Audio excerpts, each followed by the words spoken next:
Selamat berjumpa kembali dengan saya Ikma Dharma Karya, dosen PKN STAN. Kali ini kita membahas materi mata kuliah makroekonomi, yaitu tentang perekonomian terbuka. Pada materi sebelumnya kita membuat asumsi perekonomian tertutup, yaitu di mana output yang dihasilkan oleh suatu negara itu dikonsumsi seluruhnya di dalam negara itu sendiri. Nah, di dalam konsep perekonomian yang terbuka, bahwa output yang dihasilkan itu tidak sama dengan pengeluaran. Artinya adalah ada sebagian output yang dihasilkan di dalam negeri itu ketika tidak habis dikonsumsi di dalam negeri, dia akan dikonsumsi di luar negeri. Demikian juga sebaliknya, ketika output yang di dalam negeri itu lebih kecil daripada konsumsi, maka konsumsi dari dalam negeri itu akan mengambil output yang berasal dari luar negeri.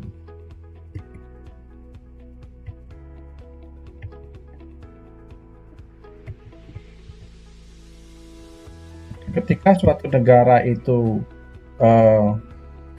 mempunyai perekonomian yang bersifat terbuka, maka konsumsi tidak lagi bersumber dari output yang diperoleh di dalam negeri, tapi juga bersumber dari konsumsi luar negeri. Nah, demikian juga dengan investasi dan belanja pemerintah, itu juga bisa mengambil output yang dihasilkan dari luar negeri. Nah, ketika sebagian output yang dihasilkan dalam negeri itu dibeli oleh via asing, itu yang disebut dengan ekspor. Sedangkan apabila konsumsi dalam negeri itu mengambil barang dari luar negeri, itu yang disebut dengan impor.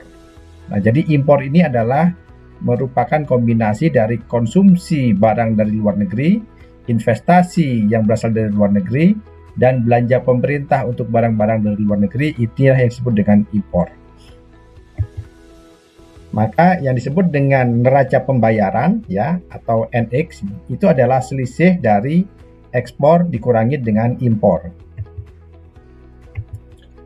Maka di sini di dalam persamaan pendapatan nasional kita memasukkan variabel ekspor, sehingga di sini akan terbentuk bahwa untuk perekonomian terbuka, jumlah dari output atau pendapatan nasional itu merupakan jumlah dari konsumsi ditambah dengan investasi, ditambah dengan belanja pemerintah, ditambah dengan ekspor, dikurangi dengan impor, atau disebut juga dengan neraca pembayaran.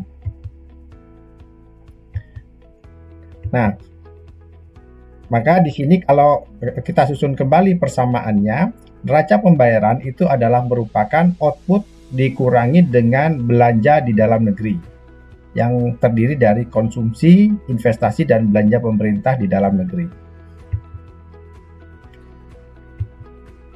Apabila neraca perdagangan suatu negara itu disebut surplus, itu adalah ketika output yang dihasilkan suatu negara itu lebih besar daripada belanja di dalam negeri, sehingga sebagian output itu diekspor.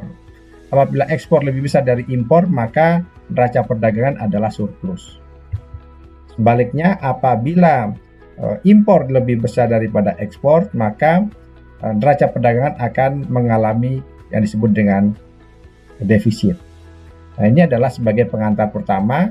Akan kita lanjutkan di dalam sesi berikutnya terkait dengan variabel neraca perdagangan dalam menghitung pendapatan nasional.